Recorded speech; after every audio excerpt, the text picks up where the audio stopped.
НТВ-ийн мэдээ иргэний мэдээгээр үргэлжилж байна. За Төмөрбаатар их нарын хамт сар шинийн баярт зориулан өрхийн хүрээнд шоколадын бүтээгдэхүүн үйлдвэрлэдэг.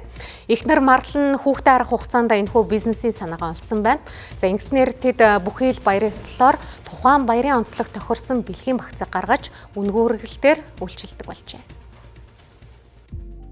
Төмөрбаатар марлнаар хоёул бизнесийн удирдлагаар нэг ангид сурч төгсжээ. Тэд хэд хэдэн байгууллагад ажиллаж үзсэн ч хүүхдтэй олж ихнэр нь гэртээ сууснаар бизнесийн санаагаа олсон байна. За ингээд анх хонхны баяраар жихрийн баглаа гаргаснаар 1 жилийн өмнөөс гэр бүлийн бизнесээ эхлүүлжээ. Анх яагаад шоколад гэсэн бэ гэхээр түрүү жилийн Валентинаар би агуудаа нөхөртөө юм зүрхийн хэлбэртэй шоколад өөрөө хайлуулж гисэн байхгүй юу? Гэртээ байгаа болохоор өөрийн гэсэн орлого байхгүй билүүгүй гэхээр ямар өөрөөс нь мөнгө аваад өгөлтэй биш.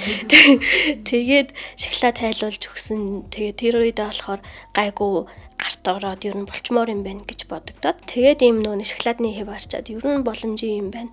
Одоо үлзийхээ гэдэг чинь бэлэгдлэн ч гэсэн өөрөө гоё хурим найр, одоо сэвлэгний найр, ямар нэгэн баяр ёслолоор эдэн дээр тавихад бол ер нь гоё юм байна гэд. Дөнгөж хийж эхлэхэд бол угаасаа туршлагагүй хоёртэй. Борлуулалт байхгүй ч гэдэг юм уу, тиймэрхүү юу зөндөн байсан. Тэгэл хийгээл яваалах тусам ер нь улам гарт ороод борлуулалт нь нэмэгдээд тэрнийхээ хэрээр сэтгэл санаа ч гэсэн хамаагүй өдрөг болчдөг. Ер нь бол болохгүй зүйл гэж байхгүй шүү дээ гэдэг шиг тий. Хамтдаа ямар ч байсан хичээгээд үзэн, болохоосоо болохгүй хүртлээ явж үзэн, болохгүй хичээн те. Ер нь бол болгондоо л гэж ярьдаг да бит хоёр. Яг тийм тодорхой хугацаа бол бас хэлж мэдгүй нөө. Гэхдээ ямар ч байсан болгоно.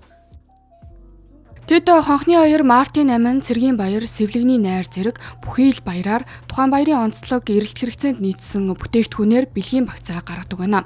Зарим жил анхудаа сар шинийн баяраар шоколадаар эдээний орой 12 жил 5 төрлийн хээтэй шоколад үйлдвэрлэн гаргаж байна.